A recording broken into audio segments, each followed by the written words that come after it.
uma ocasião muito interessante. Eu tinha lá uns 18 anos, 18, 19, um pouquinho antes de ser chamado como conselheiro. O presidente da Estaca, na época era o irmão Walter Spatti, os conselheiros eram Benjamin Otávio de Almeida, e o outro conselheiro era o irmão. Era o irmão. Puxa, esqueci o nome dele. Estou com o rosto dele na minha cabeça, daqui a pouco eu lembro. Não foi Antônio Camargo? Não foi. O irmão Antônio Camargo foi depois. O irmão Antônio Camargo foi conselheiro do presidente da missão, inclusive. Mas esses eram os conselheiros do presidente da Estaca. Era Benjamin Otávio de Almeida e o outro irmão Sanches, Marcelo Sanches. E homens antigos também, nem sei se estão vivos, né? Eles tinham mais ou menos a minha idade quando eu era garoto, então nem sei se estão vivos. E o presidente da Estaca chamou todos os jovens dessa idade, todos. Aí, quando a gente estava lá conversando, quando nós fomos aqui de Santana, em todos os lugares, a gente falou, vamos chamar para missão, deve ser, né? Deve ser esse negócio de missão. A gente tinha esse negócio de missão muito distante, não tinha missionário brasileiro.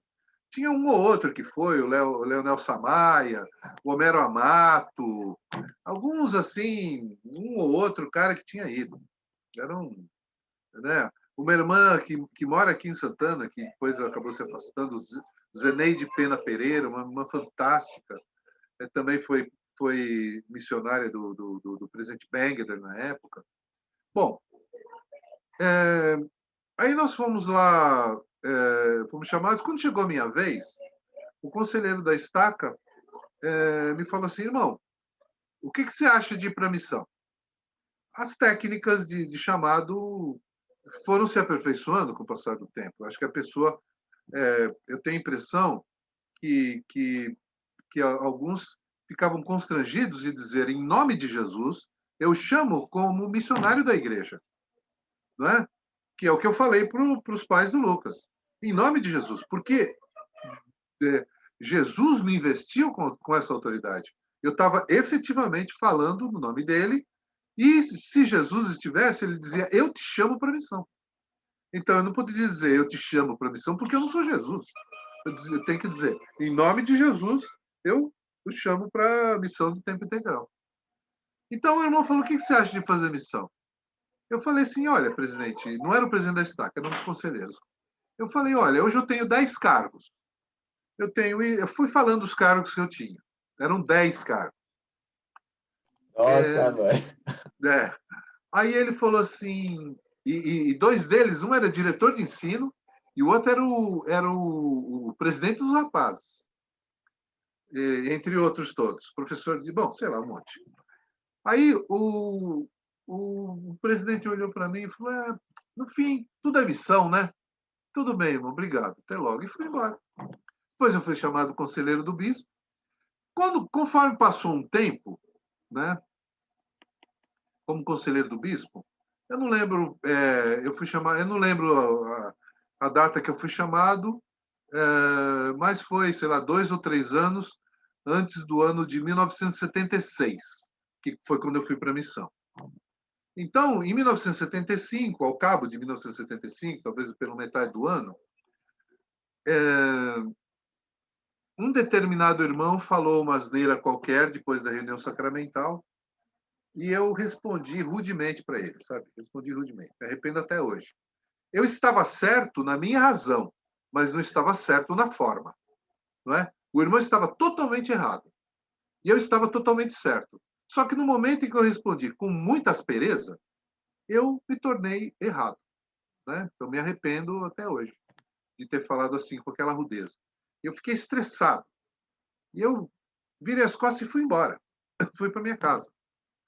Naquela época, eu tinha um excelente do emprego. Eu ganhava mais do que o meu pai e mais do que o meu bispo. Quase que somados os salários. Eu tinha o meu carro, eu tinha um cargo bom na igreja, eu tinha amigos, eu tinha uma namorada que eu gostava. Era um negócio tudo fantástico. Mas alguma coisa ficava me incomodando, né? Aí eu fui para casa, fui lá para o meu quarto, lá em casa cada um tinha um quarto. E aí eu peguei daí a pouco, umas 8, 8h30, 9 horas por aí, tocou a campainha. E eu fiquei lá fazendo o que eu estava fazendo, nem lembro o que era. Bateu na porta, né? Pá, pá, pá.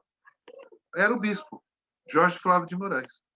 Ele entrou no meu quarto, fechou a porta, falou: irmão Valério Kikuchi. Veja, ele sempre gostou muito de mim, por isso que ele me chamou como conselheiro dele. Ele falou assim: em nome de Jesus Cristo, eu chamo como missionário da igreja. Eu gelei, né? Aí eu comecei as minhas respostas. Por que eu estava estressado, inseguro? Por que eu tinha tanta coisa, mas nada parecia em ordem?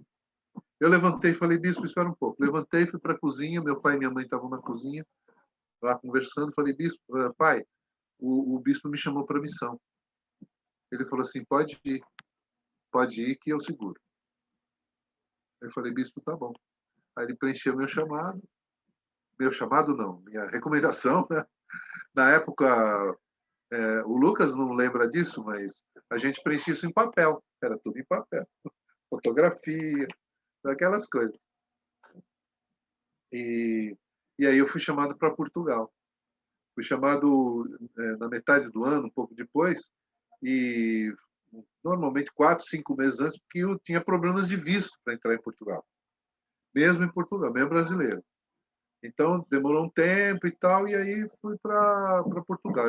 Eu saí daqui do Brasil 19 de janeiro de 1976. Por que eu sei a data? Porque é aniversário do meu pai. Ele fazia aniversário nesse dia. E cheguei aqui em São Paulo 19 de janeiro de 78, aniversário dele. Eu fiz exatamente os 2 anos de aniversário para aniversário. Então, na missão, eu encontrei vários jovens, aqueles que ficam com aquela coisa: puxa, volto, não volto, estou com saudade de casa e tal. Eu tinha saudade de casa, mas aquele mesmo sentimento que Deus me colocou quando era garoto, tive na missão. Uma vez eu li aliás, no treinamento de patriarca, o presidente Gordon B. Hinckley cita no discurso dele, no treinamento dele, que, puxa, eu estava na missão, mas não estava me sentindo tão bem, eu achava que devia voltar. E escrevi para o meu pai. Foi quando ele levou uma daquelas lascadas, tipicamente de um membro da igreja da região do Vale do Lago Salgado. Puxa, né? Isso eu não tive, né? Não é porque era uma dotação que Deus tinha me dado. Tive outros problemas na missão. Na época a gente tinha que decorar palestra, eu demorei muito mais do que os outros missionários para decorar. Sempre detestei decorar. Decorei todas, mas detestei, demorou muito. Até eu receber, quando eu fui chamado presidente do distrito, fui chamado secretário da missão, e depois, lá como secretário era líder do distrito, ainda não tinha terminado de decorar as palestras, mesmo como líder da missão. Então, isso me forçou, né? Puxa, como líder você tem que dar exemplo para os outros. Então, lá fiz, claro, grandes amigos em Portugal e também outros missionários brasileiros que serviram comigo, grandes irmãos, né? E, enquanto isso, nessa época que eu estava na missão, a estaca foi organizada, né? Então, a estaca São Paulo Norte foi organizada, foi quando meu pai foi chamado conselheiro. Enquanto eu estava na missão, meu time foi campeão. Eu nunca tinha visto meu time ser campeão. O Corinthians ficou, desde que eu nasci, em 1954, até o primeiro ano da missão que eu servi, nunca vi o Corinthians ser campeão de coisa nenhuma. Olha, foi uma bênção da sua missão, hein? Então foi a estaca criada e o Timão EO. Meu pai mandou o jornal inteiro assim para mim, com a foto do time campeão. Pena que eu não guardei aquilo lá, não sei onde está. Talvez esteja guardado em algum lugar aí. Então esse é um resumo, mais ou menos, né, desse meu período até chegar como missionário. Na missão, eu me senti muito bem em Portugal, tenho amigos até hoje. A gente tem grupos de missionários que serviram em Portugal e de membros da igreja. Tem um que se chama Amizade Eterna. Foi uma irmã portuguesa que criou. Então, esse grupo é muito ativo. Tem hora que não dá para ler. Às vezes eu pego e abro, como os horários são diferentes, tem hora que se abre tem lá 250 mensagens. Não tem como ler, né? Você Que passa legal. tudo. Tem hora que Como foi seu sentimento quando soube que Portugal ia ganhar um templo? Nossa, maravilhoso. Foi um sentimento espetacular. Imediatamente, eu fui um dos que agitei a nossa visita ao Templo de Portugal. Então, fui um dos comitês de organização. Porque na missão, eu trabalhei como um dos líderes da missão, o líder da zona, e os missionários me ouviam muito, era muito interessante. Me ouviam, ficavam atentos ao Eder Kikuchi, o que ele fala, não sei o quê. Eu ajudei a criar o primeiro ramo de Portugal, treinei Sociedade de Socorro, treinei primária, o Coro dos Elders. Então, os missionários, eles Nossa, você criou tinham... o primeiro ramo lá? Então, como que era a igreja quando você chegou, quando você pisou em Portugal? Não tinha ramos estabelecidos? Era o ramo, entre aspas, era uma organização cujo presidente da missão era o presidente desse grupo, era um grupo de membros que se reunia no hotel. Então, o presidente Pinegar, ele era o presidente de um grupo de Lisboa. Tinha lá, na reunião de domingo, tinha mais ou menos 60 pessoas, 50 eram missionários. Estavam os missionários todos lá reunidos. Eu fui o missionário de número 45 da história de Portugal. E aí depois é que a gente organizou, chamou um presidente de missão, o irmão Caldwell, né, ele era americano, e depois chamou o irmão Ivo, que a gente tem amizade até hoje, tá? Ele está no grupo, né? Ivo Carvalho, ele foi o primeiro presidente de ramo lá, né? Então, aí o que acontece? Nós organizamos esse time, um comitê organizador da visitação ao Templo de Portugal. Já marcamos passagens, viagens e tudo, inclusive eu. E, infelizmente, quando chegou em junho do ano passado, né, foi porque o templo foi dedicado. Ele foi dedicado em 2019, né, ou 18, acho que foi 19.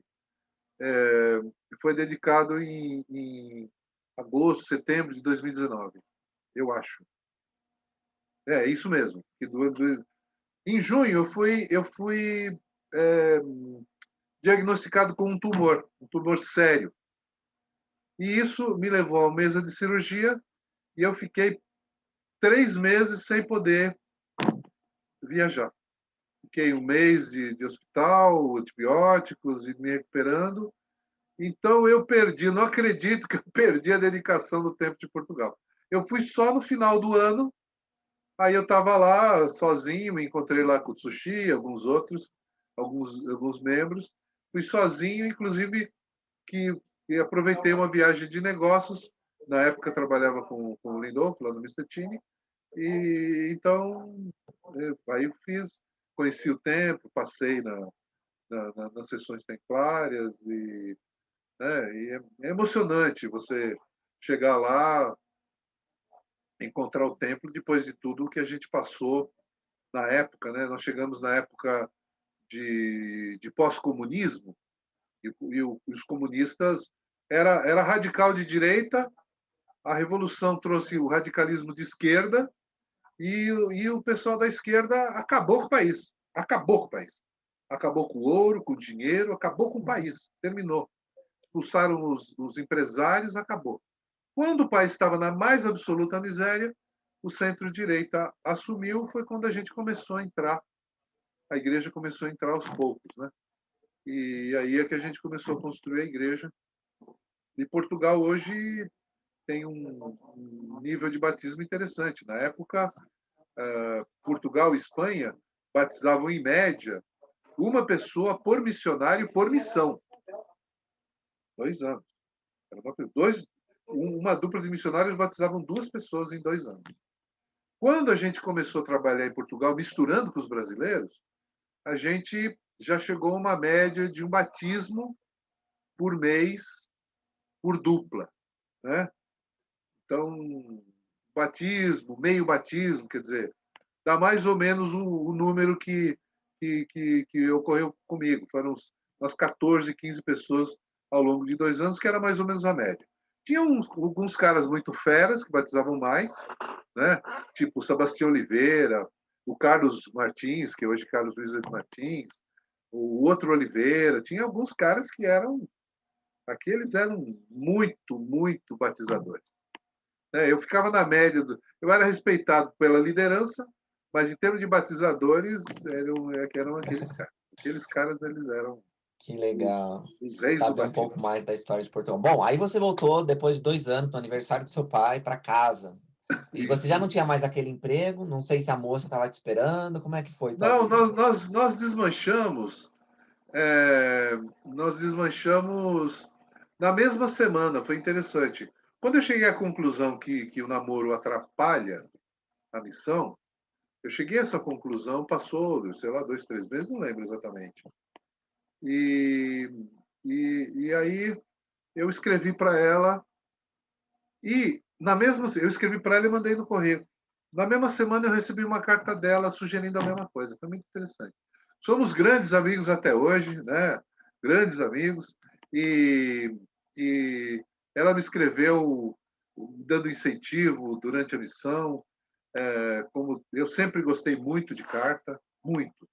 Então, quando era dia de preparação, eu falava para o meu companheiro: se você quiser passear, encontra alguém que gosta de escrever carta, porque eu vou escrever carta. Eu gosto de ficar em casa escrevendo carta. Então era muito difícil eu sair. Eu gostava de ficar escrevendo. Conhecia alguns lugares e tudo, né? Às vezes eles me convenciam a sair. Mas eu ficava escrevendo carta. Eu recebia uma montanha de carta toda semana, mas eu escrevia. Eu gostava de escrever para os irmãos, para os jovens, para os amigos. Então aí foi muito legal. E essa distração, né? Essa distração da missão, que é o namoro, eu não tive. Né? Sempre ensinei isso para os outros jovens. E aí, quando Alguns, você chegou, então, estava na hora de buscar uma outra companheira e também emprego. Como foi se estabelecer, né? tudo, Depois né? Aí tinha que procurar tudo, né? Tinha que procurar. Quando eu voltei, eu fui para a empresa que eu trabalhava, a empresa chamava Vilares, Elevadores Atlas, da empresa Vilares. Eu fui lá conversar com o Sardá, que era o meu chefe na época, eu era programador. Aí o Sardá falou: pô, Valério, não é possível de não é possível de admitir outra vez, porque não é política da Vilares e tal. Tudo bem, somos amigos, mas eu não consegui pegar lá. Eu cheguei a fazer 2 cursos, porque todo mundo na informática, eu era programador de computador, ficou 2 anos programando, então eles estavam lá na frente. Então, eu fiz ainda 2 cursos para aperfeiçoamento em 2 bancos que ofereceram essas vagas de cursos. E eu entrei num banco como voltei a ser estagiário, eu já era programador júnior, né? Eu já sabia muita coisa. Mas voltei a ser, comecei tudo de novo. Eu voltei e, claro, na época tinha uma coisa chamada namoro inteligente, que o irmão Paulo Puerta, na época, filho do irmão Benjamin Puerta, ele ensinava que era o namoro inteligente. O que significa? Você sai com uma garota, depois sai com outra, tudo dentro do, né? Tem que ser tudo no padrão, claro. Tudo e tal, sem ser um galinha, né? Sai com uma outra, conversa com ela, vê se é, porque vocês, um primeiro encontro já dá para ver se tem liga, né? Ver se é assim. E aí eu saí com vários, algumas me procuraram, tem é assim, quando o missionário volta de missão, ainda mais naquela época, né, quando vocês voltaram, era uma coisa. Tinha mais oportunidade. Agora, naquela época, não. Eu era o único missionário que tinha na Zona Norte, retornado. Era o único, a estaca toda. E a nossa estaca, ela percorria Vale do Paraíba, né, tudo. Então, A fama se espalhou logo. Temos um missionário retornado. Aí as é, moças. então, claro, tinha aqueles burburinhos e tudo, o que muito me honra também, né? Então, dava para fazer esse tipo de coisa. Até que eu dancei minha primeira dança lá no Bosque da Saúde, uma moça chamada Mercedes Kikuchi, Mercedes Kikuchi não, ainda não era Mercedes Kikuchi, Mercedes Sanches Lopes, e pisei no pé dela e tal, e ali o coração bateu, né? Aí a gente foi seguindo, começamos nos ver mais a miúde. Eu virei a página no namoro inteligente, não procurei mais nenhuma outra garota para sair. Não precisava mais comparar, porque na minha cabeça na minha cabeça e coração já tinha ido. E aparentemente no dela também, porque a gente já passou de 40 anos de casado, né? Então, de casados e selados. Então, foi assim, dentro da igreja, dentro do programa dos adultos solteiros, era uma atividade dos adultos solteiros, que eu conheci minha amada eterna, né? E aí você a conheceu e quanto tempo demorou para casar? 3 meses. Uau, super rápido. Durante aquele ano, que eu voltei em 1976, 77. Voltei em janeiro de 78. Durante aquele ano, a gente tinha uma classe do Instituto, na Estação Ana Rosa, que só tinha um instituto no Brasil inteiro, que é aquele lá. E a gente fazia um curso chamado Casamento Celestial. Nem sei se tem esse curso ainda ou não, mas a gente fazia durante o ano. E era aluna, ela era aluna desse curso. Ela me achava chato e tudo, e eu não ligava muito e tal. Porque, como missionário retornado, eu me pintava de sabidão, né? A Comentava professora muito. a professora falava, eu já falava também, queria responder tudo. Era Marina Talanskas, a professora, talvez você conheça. O Danilo Talanskas é um outro que vale a pena você entrevistar. O Danilo é um cara. O Danilo, o Homero Amato, são caras históricos, né? Pena que o Wilson Gomes já faleceu, que todos são dessa época. E aí, a gente foi tendo quer dizer, nós nos conhecíamos, mas assim, cada um distantes. Eu namorava uma outra garota, né? Então, ela namorava um rapaz e eu namorava uma outra garota. Então, a gente ficava ali, na mesma classe e tudo. Ela me achava chato. Eu não achava chato. Sempre achei bonitinha, né? Uma beleza de garota. Mas eu namorava outro. E a gente foi indo. E ela tinha um irmãozinho, que era o Marcelo, que aquele parecia muito chatinho, aquele garoto. E aí a gente foi. Quando chegou no final daquele ano, a gente marcou uma atividade dos adultos solteiros. Só que nessa atividade dos adultos solteiros, me parece que apareceram só meninas, só as garotas, né, que apareceram. E dali que parece que deu alguma coisa a mais. E depois, quando eu comprei um carro novo, comprei um carro zero, aí eu marquei uma atividade para a gente jantar num restaurante legal que tinha ali na região dos Jardins. E na época, veja só, vieram só 4 pessoas que entraram no meu carro novo. Mercedes Lopes, a Márcia Camargo, filha do irmão Hélio da Rocha Camargo, e o Humberto Kawai. Éramos esses 4, né, naquela noite. Nós almoçamos, jantamos ali, tomamos lanche. Era um restaurante bem gostoso, bem da hora. E desses 4 aí, esse casal aqui é o que ficou. Interessante, né? Antes a gente tinha tido essa atividade, aliás, não sei se foi antes ou depois, a Mercedes sabe melhor que eu, que também encheu de garotas no carro e eu fui levando cada garota para casa e tal. E pela lógica ela devia sair antes, mas eu forcei a barra e fiz um caminho que ela foi a última saída. E aí quando a gente começou a namorar mesmo, foi 3 meses, assim, depois que a gente começou a namorar, aí em 3 meses, quando a gente completou 4 meses, nós já tínhamos, nós estávamos na lua de mel. Quando a gente completou 4 meses, estávamos na lua de mel. Uau!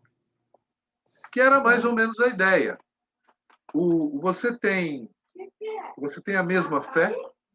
Isso é o mais importante de tudo. É a fé, né? Você tem que ter a mesma fé. Porque isso não dá para mudar. Se alguém é católico e o outro é membro da igreja,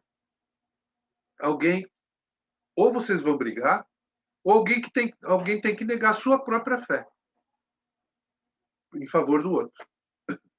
Então a mesma fé, o mesmo Deus, a mesma igreja, ela sempre foi muito fiel, fidelíssima.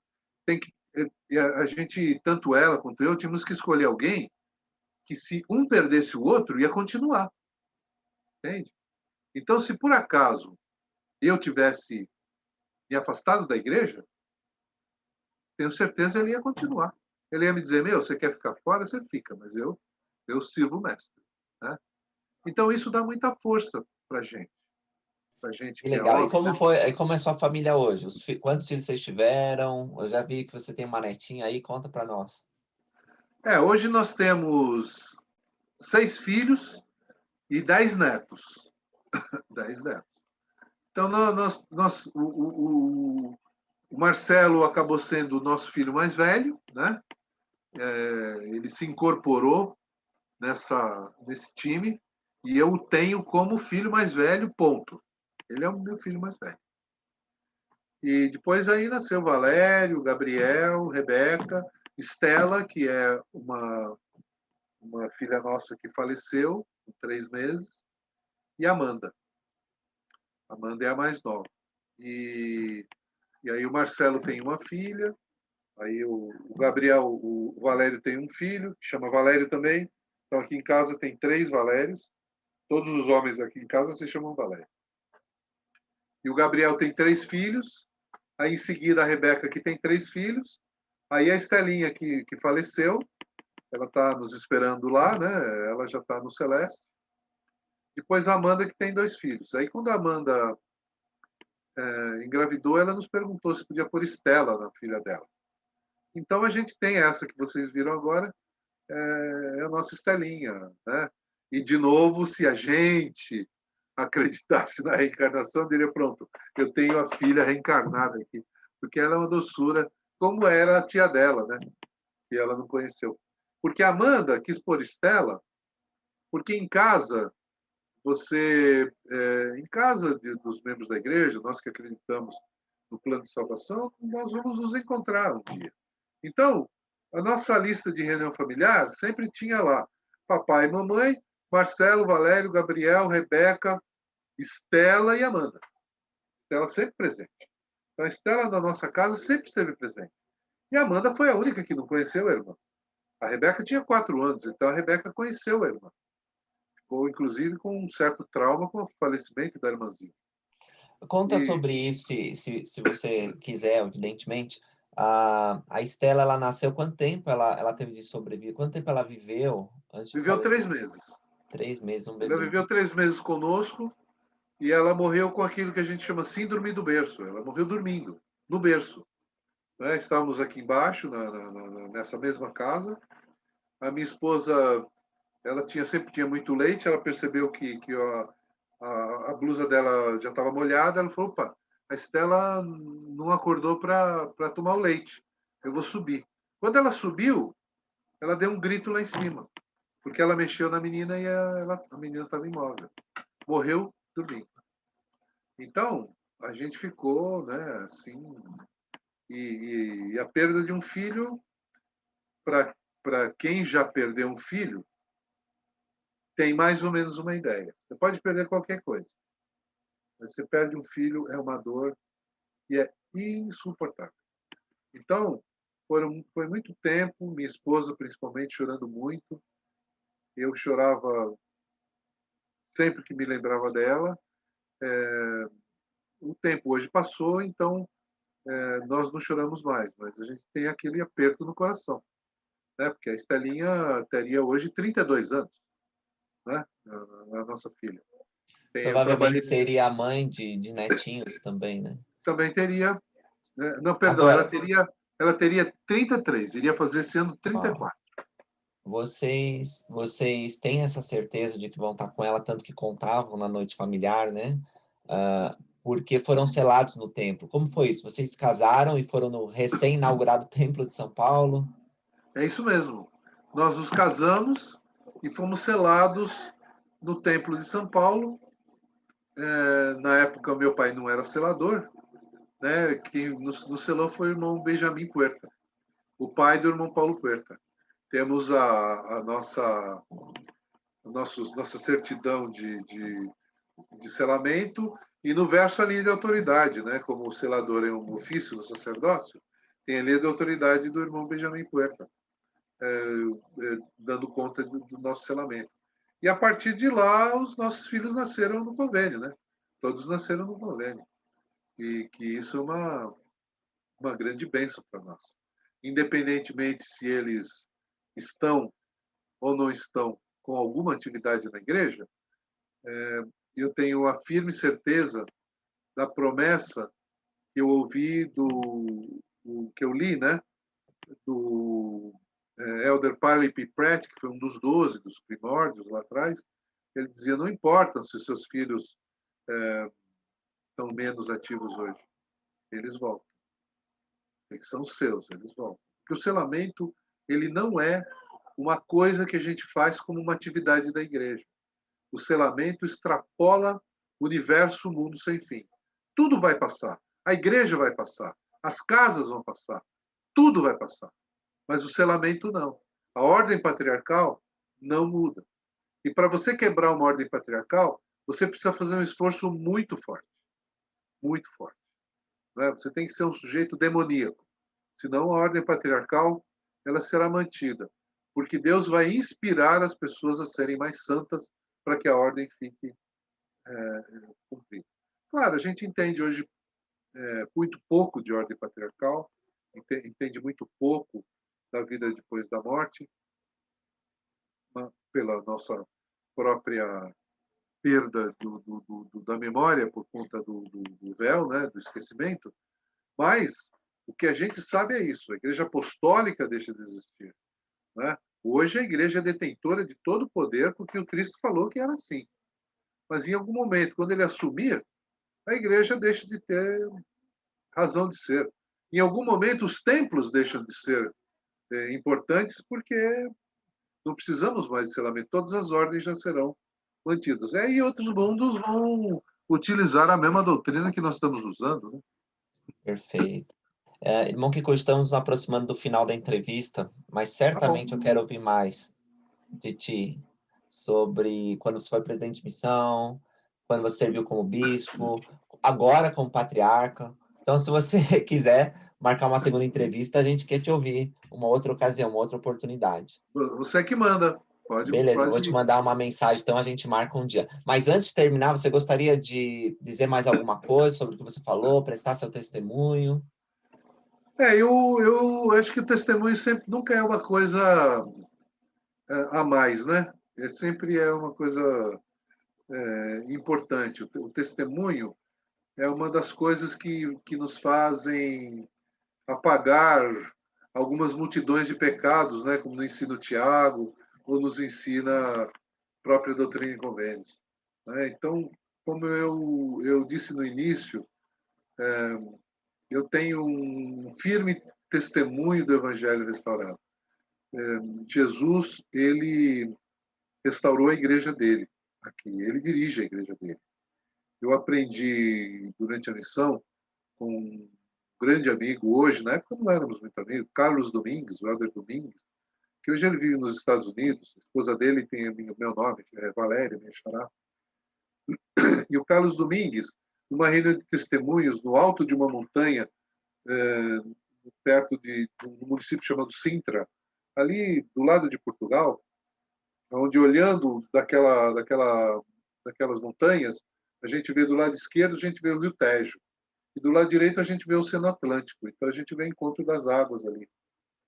Então, você não vê o horizonte, é uma coisa muito distante. E o presidente resolveu fazer uma conferência da missão ali, ele fazia com todo mundo. Reunia lá os 50 missionários, então nós estávamos lá. Na época já tínhamos pessoas no Porto. E quando eu fui para a missão, eu tinha um testemunho forte da igreja, né? Tanto que eu não me importei com as palestras. Por isso que eu demorei para decorar as palestras. Eu achava que aquilo era muito fácil. E é mesmo, né? Doutrina do Evangelho é aquilo, é coisa fácil, mas você tem que saber, a ponta da língua. E aí o presidente pediu para todos prestarem testemunho. Só que esse jovem, Ader Domingues, ele disse assim, eu sei que Joseph esteve naquele bosque e viu Deus e Jesus. Eu sei como se eu estivesse do lado dele. E aquilo mexeu comigo. Eu falei, puxa, eu sei, mas eu não sei como ele sabe. Isso é o que eu preciso saber. Então foi essa minha busca constante de saber como Carlos Domingues estava do lado de Joseph. Estivemos lá no Bosque Sagrado, foi uma experiência notável, né? Quase sentindo aquela presença de Joseph, essas três pessoas fantásticas, né? Joseph, Luim e Jeová.